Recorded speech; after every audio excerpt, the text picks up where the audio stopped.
Oo, hindi eh. Paano naman ako magiging okay kung alam kong ilang araw na lang mamamatay na ako? Bakit ganun, ma? Bakit ba akong pinili ng Diyos? Bakit pa niya akong binigyan ng sakit na to? May nagawa ba akong masama? Naging mabuting anak naman ako ah. Bakit pa ba ako sinilang sa mundong to?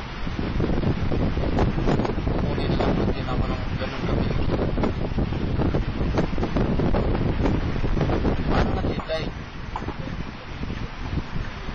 Paano na siya kung mawala na ako? Itong mga katanungan ko, ma,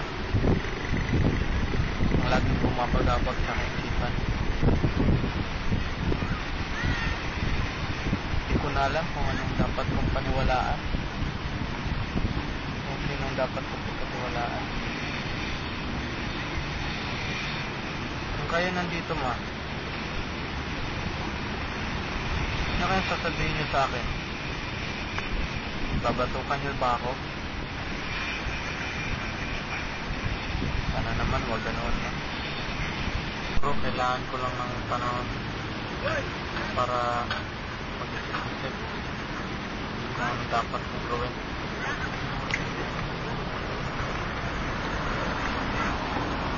Guguluhan na kasi ako, ma eh.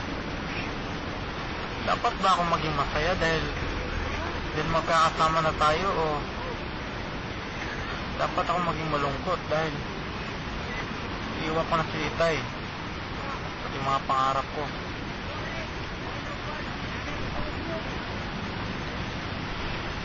Alam mo, ma, sana nandito ka kasi kailangan kita eh. Ma, kailangan kita.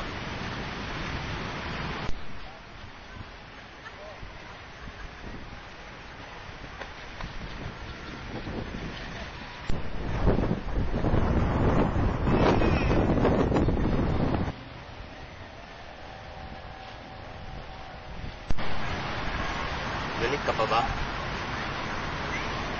Medyo humupa na tayo. Ganoon ba? Mabuti naman. Tawad, anak. Okay lang, Tay. Tawarin mo sana din ako kapag neta ako ng mga bagay. Saka malis ako na hindi na lang nagpapaalam. Naiintindihan ko. Siguro kung ako nasa posisyon mo, ganun din ang gagawin ko.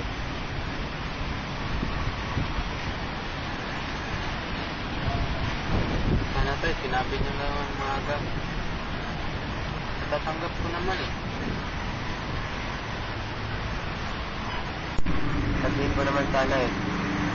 Kaso naunahan lang ako ng takot. Takot na hindi mo matanggap at ayaw ko isipin na mas mauna ka pa sa akin. Hindi ko kinukumbinsi ang sarili ko. Hindi pa ito ang oras mo. Gusto ko sabihin sa aking sarili na hindi nga lang yan. Ngunit hindi. Ang katotohanan na ang humanap sa'yo. Sana maulit muli ang lahat, Tay. Anak, tutukin mo ako. Ha? Tutukin mo ako para buwasan naman ang kasalanan ko sa'yo. Ayoko. Sabi tutukin mo ko eh. Ano ba? Yan. Para yan sa pagiging sinungaling niyo. At yan naman, para yan sa pagiging tuwag niyo. Dapat. Para yan sa pagsasabing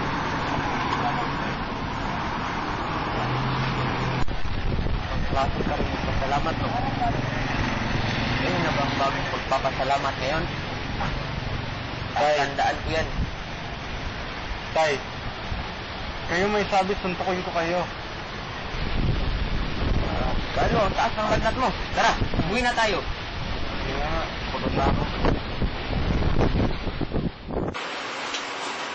Sir, naubos na pala yung lubog ko. Sige. Bibili lang mo mamaya pagkatapos ko magtrabaho.